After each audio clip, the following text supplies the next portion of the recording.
Welcome to Resilience Unravelled, your regular guide sharing tools and expertise to build a life full of positivity and possibility.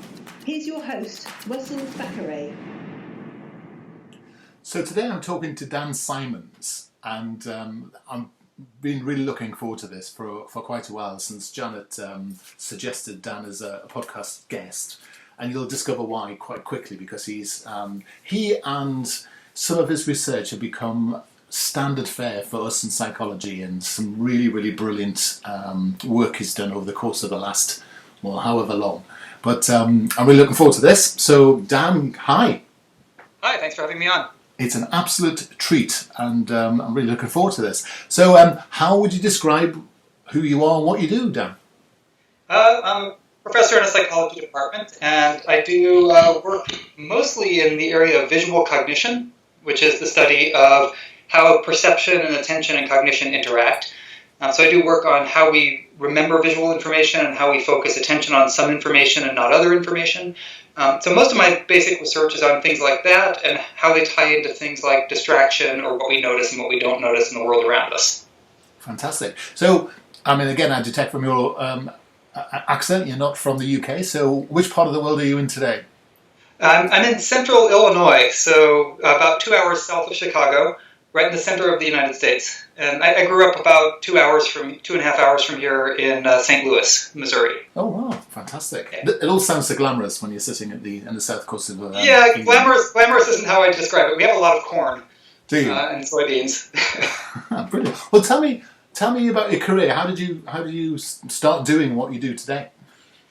Well, I started out actually in a completely different subfield of psychology. I started out in cognitive development, and I was studying things like object recognition and categorization for the first 3 years of grad school, and gradually became more and more interested in adult perception and cognition, partly because it was much easier to do than working with kids, and partly because of the sorts of questions you could ask. So I kind of shifted over to working on visual change detection. And actually, most of those studies started from studies of categorization, where I was trying to use a task in which people were detecting changes to objects, and I was interested in what kinds of changes they would notice for different kinds of objects. So would they notice some kinds of changes more to animals or to man-made objects? And what I was finding was that nobody was noticing any of them. Wow. So that led into the study of what we call change blindness, this tendency not to notice changes from one moment to the next, especially when we're focusing on something else. So that was kind of the start of that work. And I was in graduate school with a fellow graduate student, Daniel Levin. Two of us were in the same lab, and we both became very much interested in these sorts of things. Dan Levin's a filmmaker on the side, and we started doing some change detection with motion pictures, so editing mistakes deliberately introduced into the films. So somebody's wearing a scarf and then they're not wearing a scarf, or plate settings change from one moment to the next. And we were interested in how well people noticed those sorts of changes and what kinds of changes they did and didn't notice. So that's kind of was the start of a lot of that work on visual attention and visual awareness. And is this a human trait, or are some people better at this thing than the other? You know, that's really actually the question I've been most interested in over the last maybe 10, 15 years, is for change detection, where you're actually trying to detect changes to scenes, there are some individual differences. So some people are better at it than others. Some are faster at detecting changes.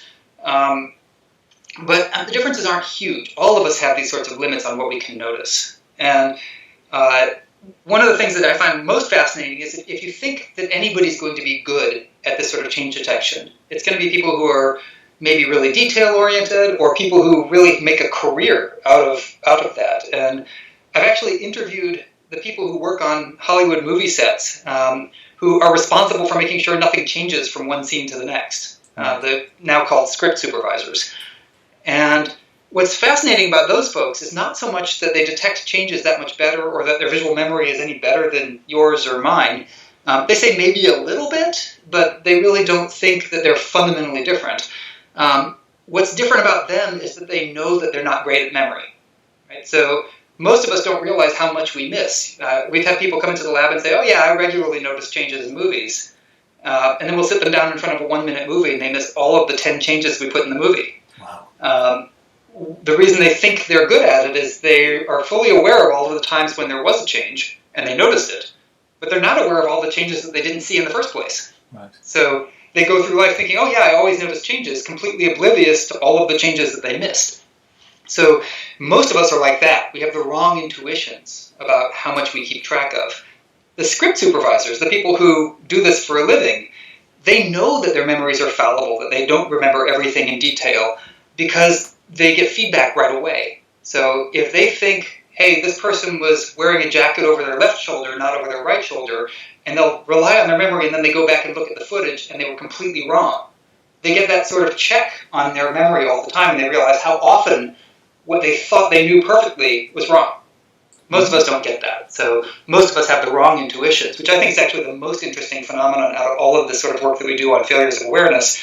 It's not so much that we miss things that's interesting, it's that we don't think we will. Right. So does this explain why people who witness accidents are so unreliable as witnesses? It's related, right? And part of it is not so much that we're unreliable. We're all unreliable as our memories are incomplete. We don't take in every detail around us and remember every detail, and we can't recall things with perfect fidelity the way that you play back a videotape or a recording over and over again. We kind of integrate what we know with what we experienced, and sometimes those can become distorted. The bigger danger is we tend to trust that when we recall something vividly, that it's accurate. Right. So we'll often have really vivid memories that prove to be wrong, and we have no idea of that because we rarely have the documentary evidence to go back to. Every year I kind of joke about writing an op-ed, an editorial piece, commenting on how some politician's false memory or false recollection, that they'll be accused of having lied when really they might have just misremembered it. And every single election cycle, there's at least one of these cases where a politician claims to have done something in their past, and then the evidence comes out and shows that they didn't, and they're accused of lying. Wow. And in so many of these sorts of cases, they're just experiencing the same memory distortions we all do that kind of inflate our own abilities in our memory or inflate our own past. The difference is that they have a press corps following them around documenting everything they do. Yeah. So there are people digging into those records to see whether they're right or not. So you're sort of saying that as humans, our memories are fundamentally flawed. Well, I wouldn't say fundamentally flawed. I'd say that our memories are not what we think they are. Right. So our memories are really good for what we need them to do. For our daily life, most of the time we can remember what we need to remember, but we think our memories work much more like a video camera, when in reality they're more sketchy than that.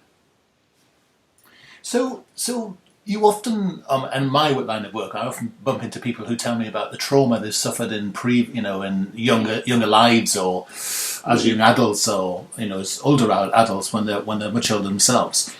Are you saying that the memories and the way that the memory has been laid down could actually be incorrect? Yeah, absolutely. So this can happen for memories that are very vivid. Now, that doesn't mean that they're always incorrect, and often they're not often they'll be accurate. But memories can be wrong, even for really vivid emotional things. So one of the things that Chris Chabria and I did when we were writing our book on these sorts of mistaken intuitions, I wrote out my memories of what I was doing, where I was, who I was with, when I first heard about the attacks on the World Trade Center on September 2011. Yeah. And I wrote it down in detail. So I remembered being in my lab. I remembered my 3 graduate students being in the lab with me. They were all named Steve, which that part's actually right. Yeah. And I wrote out in detail what we did, like how I heard about it. One of the Steves kind of hollered from the other room. We went and looked in the computer, and we were trying to speculate on what happened, whether somebody left their flight path or what. Eventually set up a TV and watched it there, and then I went and picked up my wife and went home. So I had this detailed memory. I then independently emailed each of the 3 students named Steve and had them write out their own memories without talking to me or without talking to each other. And what I discovered was my memory was wrong. I remembered all 3 Steves being there. Only one of them was. One of them was across campus giving a talk, and the other one was asleep. I didn't remember the person who was actually in the room with me the entire morning, who was a postdoctoral student of mine who'd been there for a year. So this was, 10 years, little less than 10 years after the events, and I couldn't recall in detail. What still feels right to me was wrong. I have this vivid memory. I still remember them all being there, and I was wrong. So we can have a very strong, very vivid, detailed memory that turns out not to be right. And the real challenge is trying to distinguish between the ones that are right and the ones that aren't. And without external evidence, that's often really hard to do. But that's really troublesome for someone who's, in my world, when you're looking back and you're discussing childhood trauma and attachment and all that sort of stuff. And so what you're saying is, you're talking about the adult memory there in a way, but actually an adult remembering a childhood memory must be even more prone to error. Well, there's a danger. One way to think about memory is it's not like a perfect recording of what happened. Right. It's each time we recall a memory, it's more like we're improvising on that theme. It's kind of more like a jazz performance that kind of changes every time to some extent. Often details will stick around in pretty good detail, but some things can kind of be integrated. New stuff can get added. Old stuff can get taken away. And this is a phenomenon that's been studied in cognitive psychology now for many years. Yeah. That even those so-called flashbulb memories, the things that just are supposed to be burned into your brain, even though they're vivid, they're not necessarily accurate. They can become distorted over time. And this is actually a fairly well-known thing in the memory literature, but it doesn't jive with our intuitions because we feel like we're recalling things vividly. Yeah. And we've all had this experience where you and a sibling are recalling or a spouse or a friend are recalling something that happened to both of you much earlier, and you'll have completely different recollections of what happened. And both of you are absolutely convinced the other person must be wrong because your memory is so vivid. And it's possible both of you are partially right, both of you might be completely wrong. Memories can become distorted over time. And that's fascinating if you think about what people with Alzheimer's or other forms of dementia talk about, where they say they can't remember what happened last week, but they can remember vividly, what happened to them in their youth or their youthful days or early 20s. Yeah. But what you're actually saying is that may not be true either. Well, I mean, there probably is a grain of truth to all of it. Right. These memories don't come out of whole cloth, right?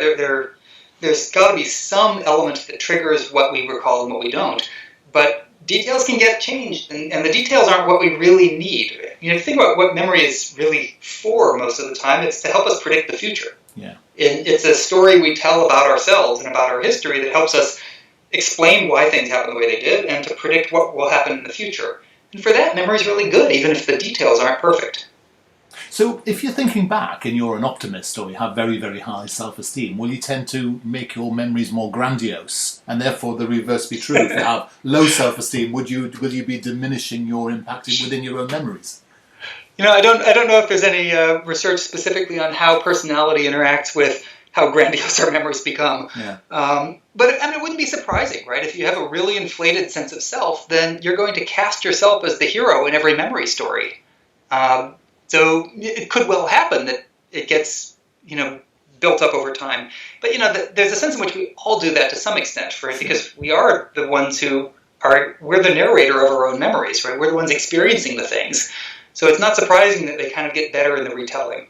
So the fish gets bigger every time you talk about how big it was when you caught it. Yes, that's true. Yes, there is something in that. There is actually, it's very good news in a way if you're being defined by something in your own past, because there is a possibility that the past you have invented or the past you have jazzed upon or extemporized upon may not be as troublesome as you think. That's quite good news in a way. It can be, yeah. I mean, there's during the 1980s and 90s, there were a lot of concerns about false memories and distorted memories of childhood abuse, and that was it's a very difficult topic to study, of course, because there are plenty of real cases of abuse out there, and they're traumatizing, and people have those traumas affecting them for the rest of their lives, and whether or not their memories are accurate, they're still experiencing the trauma. Yeah. There are plenty of cases that are documented that could not have happened the way that people remember them having happened. And that's a really unfortunate situation because then people are experiencing trauma from something that didn't actually happen the way they think it did. So that can be a negative as well. Interesting. Yeah. Well, I distracted you out of talking about visual change detection, but this is fascinating. So how much of your research has been in the memory thing versus the visual change area? Well, I don't actually do a whole lot of research on false memory and memory distortion. Sure. It's just that these phenomena are very similar, right? Yeah. And they're closely tied together. So a lot of the work I've done focuses on people's intuitions about how their memory and their attention and their perception work. So they're all kind of intertwined in that way. That where perception ends and memory begins is ambiguous. Yes. But what you were saying is that people who are better at spotting changes often are more realistic about their own personal memory. Well, not necessarily. So the key with the people who are doing script supervision is not that they have a better visual memory in the first place. It's that they know they don't have a visual memory that's great, so they don't rely on it. Right. They don't trust their own memories. They know that their intuition, I feel this must be right. They don't rely on that. Instead, they go and check the record to make sure that they're accurate. Right. And they have tricks of the trade, right? So people who do that work, what they do is they learn where to focus attention. So they know that some things nobody in the audience will ever notice, and other things everybody in the audience will notice, and they really zero in on the things that people are most likely to pay attention to in a movie, and don't worry about the details that nobody's going to pay attention to. So, for example, if you've got a room with a bunch of curtains in it, and they're kind of crunched together, people aren't going to pay attention to counting the number of folds in those curtains. I mean, there might be some people who like to watch DVDs really slowly and go back and forth and spot those sorts of mistakes, but most people aren't going to care about that, but they will care a lot about somebody's expression or whether where they're standing relative to somebody else. Those sorts of things will jump out more because that's what they're focusing their attention on. Yeah. So they actually go through checklists of things that people are likely to notice because they know they can't pay attention to everything. Interesting. I'm thinking of the new Star Trek, and everyone's up in arms about the fact that things look different and the canon doesn't work, and the things that people are particularly troubled about is quite interesting, isn't it? And so actually, this is an example of it. So in normal life, why is this visual change thing important for us as humans? I'm not sure that it is inherently important in the real life. So this sort of change blindness, I think of it as a lot like a visual illusion. Right? So visual illusions are interesting because they reveal how the visual system works. And the way you reveal that is by doing something that doesn't typically happen in the world. Right. So you're in essence breaking the visual system to reveal its defaults. And without doing that, you could never really know what those defaults were. You could never really know what sorts of shortcuts and tricks the visual system uses to make sense of the world. Yeah. I think change blindness is a lot like that. So if you're looking out in the world and something changes instantaneously right in front of you, you'll see it, right? It'll grab attention. Mm-hmm. What change blindness studies do is they break that system. So they momentarily make the screen go blank, or they insert a film cut, or they make a change while you're moving your eyes, all of which serve to sort of disrupt that motion. Right. And when you do that, it turns out we're not storing as much as we thought we were. So if you just went through life watching the world and noticing changes, you'd think, oh, we must be great at change detection because I notice changes all the time. Yes. But it's only by breaking the system and taking away that sort of automatic mechanism that would reveal how little we're actually holding on to. Are you familiar with David Eagleman's ideas that everything's constructed in the brain and projected into the real world? I don't know the details of his perspective, but there are a lot of views of how we see the world that are based on this idea of more direct perception. That one is that we're seeing what's actually there and then picking up the information. Another approach is to assume that what we're doing is piecing together a model of how the world works. Yes. And what's out there that is an interpretation. It's not the actual thing. I kind of fall in between. I tend to think that there is a world of information out there that's reliable and robust and that we're trying to perceive and get information about. Our visual system does a really good job of extracting what we really need from moment to moment. But that doesn't mean that we necessarily keep a model of it in our head after the fact. Okay, that makes sense. Thank you.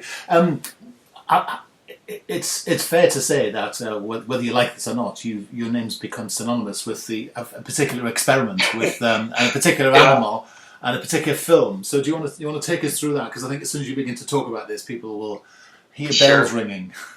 Yeah, this is a video that took a life of its own, kind of unexpectedly. So this was actually a class undergraduate project. that we started. It was designed to replicate a much earlier set of studies by my colleague Ulrich Neisser, really one of the founders of cognitive psychology, the area that I work in. And the study was a demonstration of how well we can focus attention and what the consequences of doing that are. So we mimicked his tasks. We had people wearing white shirts passing a basketball among themselves, and all people had to do was count how many times the people wearing white passed the ball. And we had other variants of this where they had to keep running totals of a couple different kinds of passes and so on. The challenge was they sometimes would fake passes, they'd dribble it around each other, sometimes they'd pass it in the air, sometimes on the ground. And there were also 3 people wearing black shirts passing their own ball. And people had to ignore the people wearing black. And it's actually a remarkable feat to be able to do this, to really zero in on one set of people and ignore another set and keep track of only the right passes. It'd be a difficult task to program a computer to do, a computer vision system. But we have people doing this, and we're really good at focusing attention, at paying attention to what we want to pay attention to. So people can do this. They can count the passes by the players wearing white and ignore the passes by the players wearing black. But one of the key elements here is that when people are focusing their attention, they tend not to notice other unexpected things. Right. So in this case, we did things like had a person in a gorilla suit walk into the middle of the video, turn and face the camera, thump its chest, and then walk off the other side of the screen about 9 seconds later. Yeah. And what we find is about half the time people didn't see the gorilla. Yeah. They were so intently counting these passes and ignoring one group of players and paying attention to another that they just don't see the unexpected thing. And the video really took on a life of its own. If we'd known it was going to go viral in the days before YouTube, we probably would have filmed it in higher quality. Yes, and it's on your site, isn't it? At theinvisiblegorilla.com/gorilla_experiment, which and I've seen this a number of times in different training courses, and it never fails to astonish me how often people don't see it.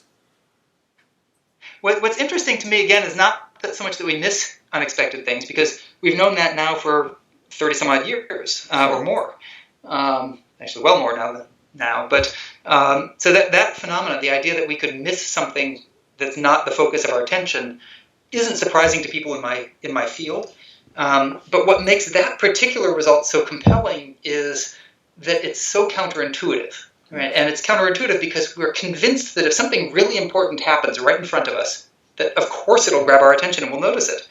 And it's really hard to discount the idea that, oh yeah, of course I missed a gorilla. People don't have that intuition. They have the intuition that, yeah, of course I would see a person in a gorilla suit thumping their chest at me. Yes. Right? It's so obvious. How could I miss it?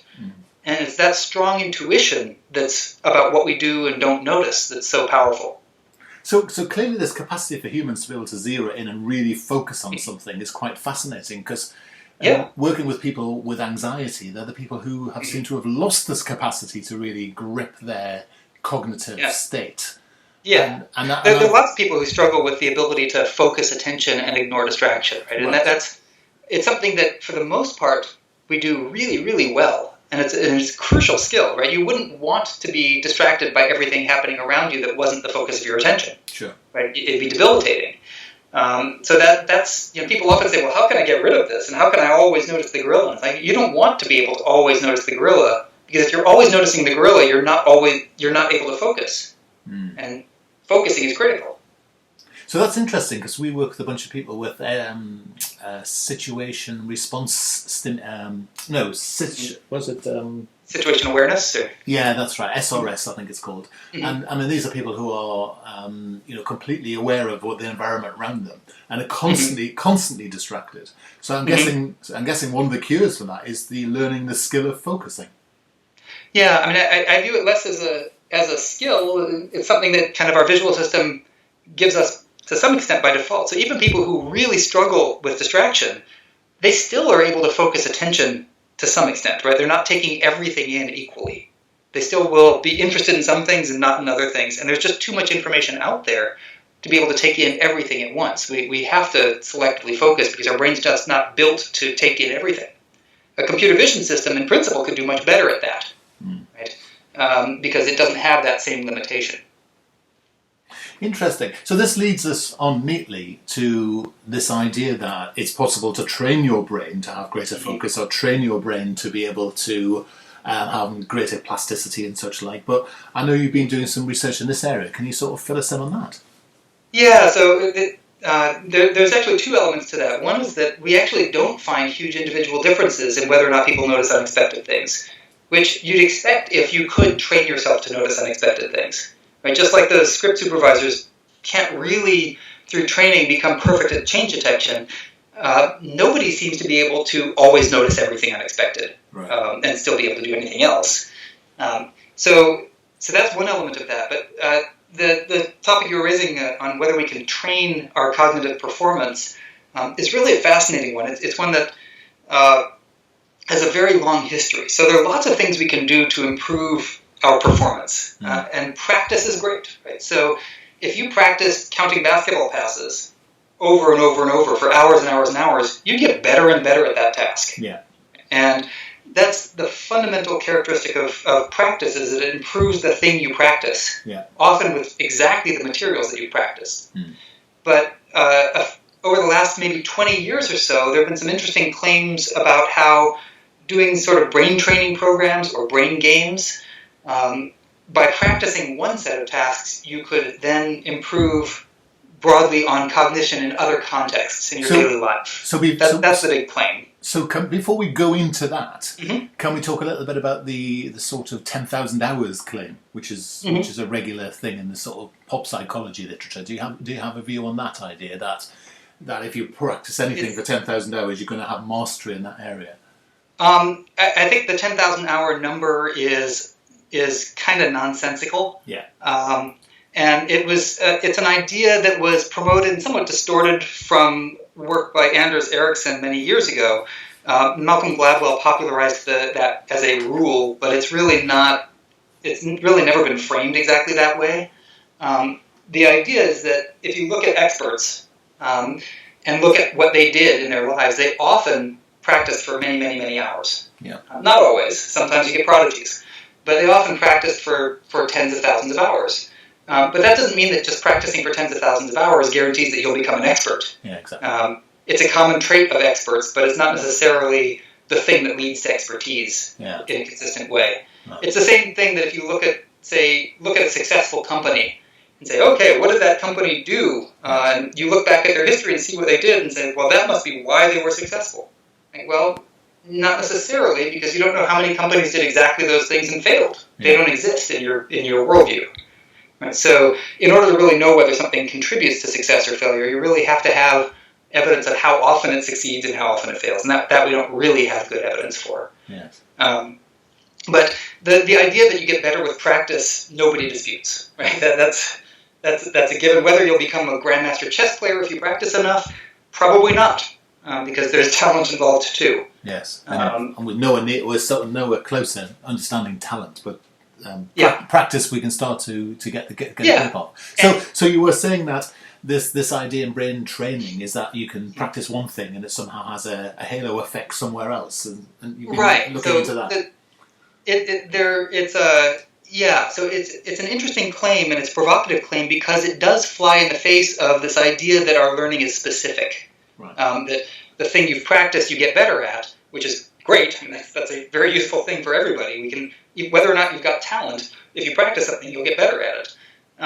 The big promise of the brain training industry was that by doing these sort of typically computerized brain training tasks that are often just kind of converted cognitive psychology tasks made into kind of a game-style form, they're often not. They're not all that entertaining, but you have to kind of do them for a long time, and they get more difficult as you do them, and you get better and better at them. The argument was you're training kind of core cognitive capacities. So you're doing things like, the claim was you'd be training, say, working memory, or speed of processing, or your ability to make sense of jumbled speech, and that by doing those things, you're enhancing, say, working memory in general. And because we use working memory in everything we do, that it should have kind of knock-on effects for everything we do. That was the promise, that practicing working memory on a computerized task with simple displays would train that capacity rather than just how well you do with those simple displays, so that anything that uses working memory will benefit. That's the big claim. And companies, it's now a multi-billion-dollar industry, and with lots of marketing. And what was fascinating to me, a couple of years ago, we started looking into this literature and realized that there had not been a comprehensive review of what the evidence showed. And specifically, there hadn't been any sort of comprehensive review of the evidence that the companies claimed supported those broad claims. Right. So there were two. The part of the thing that triggered our review was that there was an open letter from critics and skeptics about brain training saying there's no evidence that these games help with real-world performance. Then a few months later, proponents of brain training released their own open letter saying there's extensive evidence. Here are 132 papers. Right. And what we did was started with those 132 papers, as well as all of the citations on the websites of the leading top 30 brain training companies. Went through every single one of those articles in some depth to look at both, did they have the right kind of design to tell you anything about brain training effectiveness? Did they have a good sample size? Did they use, say, a randomized controlled trial the way that you would need to in order to say that training had benefit? Did they measure real-world outcomes? Did they have an appropriate control group that was matched to kind of equate for placebo effects? We went through every single study in that literature, everything they cited, and the evidence was remarkably weak. Right. So most of the studies had major methodological flaws or analytical flaws that really prevent the study from drawing strong conclusions. And really none of them met all of the criteria that you'd expect for a good randomized controlled trial. Right. That's scandalous and depressing at the same time in a way, isn't it? Well, I should say it's very hard to do those studies right. Yeah. It's much harder to actually do that kind of a study properly than it is a medical trial. Because, say, if you're testing out a new drug, you can control for a placebo effect by randomly giving some people a pill that doesn't have the critical ingredient, but in other respects looks exactly the same. So by taking a pill, people might expect it to improve, but some people are getting the ingredient and others aren't. So you can look and see whether you factored out those expectations. You can check to see whether everybody kind of expects to improve to the same degree. But if you're doing 50 hours of training on a brain game, it's hard to hide the fact that you've done 50 hours of training on that brain game. So people know what they did. So are you saying that the solution, in other words, brain training games aren't as robust as the claims, or are you saying that the initial hypothesis that working memory isn't a good thing to develop is at fault here?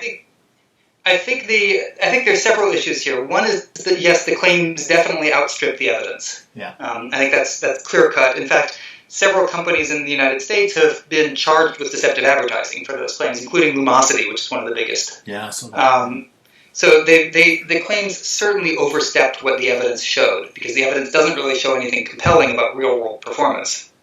But I think the thing that we have to keep in mind is that the claim that you can practice one working memory task, or even several working memory tasks, and have that improve that underlying capacity so that it helps you in the real world, that's a really strong claim, given about a century's worth of evidence that training tends to be really narrowly tied to what you did. Yeah. Practice, you get better at the thing you practiced, and very closely related things, but not distantly related things. Yeah. So the claims from the brain training industry are really strong claims, and they need strong evidence, which is currently lacking. So maybe it will actually work when the studies are done right, with a large enough scale, with the right kinds of designs. It's not there yet. Interesting. So it's fascinating to hear about research and the process of research, because actually it's, I mean, what you're doing is you're testing the quality of research, and as fascinating as you say, they might be right, but it's the efficacy of the research that might be the issue, or is it actually the claim in the first place? It's astonishing, isn't it? I think one thing scientists often struggle with is uncertainty, right? And when there's not compelling evidence for something, that doesn't necessarily mean it's wrong. It just means that there's not evidence for it. Yeah. And there can be lots of things that are really, really interesting for which there's no evidence.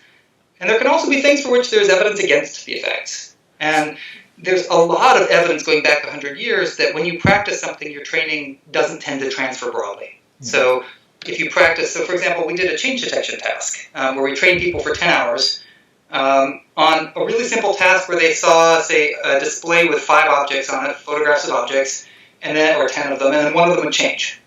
And they, during a blank screen. And they do this task over and over and over again for 10 hours. Yeah. And you get better, right? You get better at change detection because you're doing that task. But it turns out that your ability to detect changes isn't what got better. It was your ability to detect changes for those objects, and those kinds of objects. If we then switch the task so that everything's the same, except now we're using a different kind of object, sort of novel figures, people are no better than they were at the beginning. Yeah. So there's very limited transfer. You're not necessarily training the underlying mechanism. You're training how well people deal with those particular memory in that context. So, and that's the real challenge. So are we falling back on some of the old tried and trusted things about, I don't want to use the word brain training anymore, but, overall brain capacity, by using things like music and diversity and rich living and all that sort of stuff. Is that as good as, or even better than some of these more specific brain training games? I think it really depends what your goal is. Right, so if you enjoy the games and you want to get better at those games, go for it. Right. That's fine. If your goal is to kind of improve your mental capacity and functioning in your daily life, I don't think there's evidence for that. There are things that can help, things like exercise and eating well and having good social connections. Those are great. Yeah. Right? And there's pretty good evidence from well-controlled trials for the effects of aerobic exercise. Just walking a few times a week can make a big difference relative to being sedentary, especially for older adults. So there's decent evidence for that, and that makes more sense at some level because what aerobic fitness does is improves blood flow. Right? Yeah. If you improve blood flow, it's going to improve blood flow to the brain too, and that's going to go everywhere and be beneficial. So there are things you can do that are going to be beneficial. That doesn't mean that these sorts of practicing tasks is a bad thing, right? If you want to get better at something, the best thing you can do is practice it intensively and, challenge yourself with it. And that can be rewarding. Where do you sit on, or what are your views on things like meditation, mindfulness, which are all the rage at the moment? I haven't looked in detail at that literature. My sense from kind of a cursory review of it is that it suffers from some of the same methods problems that the brain training industry does. In some ways, it can be even more challenging because the people who are willing and want to be in a mindfulness training intervention are already going in with expectations that it's going to help them. So there's a real danger in in any sort of brain training or mindfulness training or fitness training or any of these other sorts of interventions. There's a big danger that you're going to get what's known as a demand effect, where people expect to improve. They know they're going to an intervention that's trying to improve them. So there's a really strong pressure to show benefits. Yeah. And they're highly motivated to show benefits. And that it's hard to kind of control then for how much of any improvement is due to those motivations and how much of it's due to what actually happened during the trial. Yeah. That's good. That's very interesting. And it's a feature of common life, isn't it? That's actually what works isn't always the sexiest thing. It's just the thing that actually works and has always worked. Yeah. And the brain structures are driven around social connections, and that makes a lot more sense, doesn't it? Yeah. And for the practice and brain training things, what's so appealing about the idea of brain training is that you could practice one thing and that it will improve many things. Right? So in essence, it's a shortcut and an easy way to improve lots of things. And that's the appeal of it. But, we know those kind of rules of thumb about things that are quick fixes and too good to be true. They generally are. Yeah. And getting better at something typically takes a lot of work. Yeah. Right? You're not going to instantly learn Spanish vocabulary by, glancing at a book. You're going to have to practice with flashcards or practice with, quizzing yourself. And there are lots of things that actually do improve your knowledge and improve how well you learn, but it's not clear that these are the way. Now, Dan, you've just hit the magic thing. I'm learning Spanish at the moment, and I regularly throw myself out of a window because however much I practice, it just will not go into this head of mine. So, it's hard. It is hard. Listen, if people would like to see more of your work or read some of your literature and get hold of your books, how would they get in touch with you? Easiest way is just my website is dansimons.com. Right. And it has links to everything. Superb. Dan, This has been fantastic. I could talk to you for hours, and maybe at another time I shall. But that's been tremendous. I really, really, really appreciate your time today. And thank you so much for taking part in this podcast. I'm sure people have got immense value about the conversation. My pleasure. You take care. You too. Thanks for listening today. I hope we really got some value from that. I certainly enjoyed it myself. Remember, there's only other podcasts and with tools and techniques, different speakers and different resources available in this series of Resilience Unravelled, so please feel free to subscribe. Why not also drop across to Facebook and join our group, Resilience Unravelled, and join in the conversation. Also, if you wanted to whip over to iTunes and drop us a review, that would be fantastic. Thanks ever so much. You can get hold of us at qedod.com or at personalresilience.com, where you can get hold of free ebooks, resources, some online courses, and even some coaching. But whatever happens, I look forward for you joining us on the next edition of Resilience Unravelled.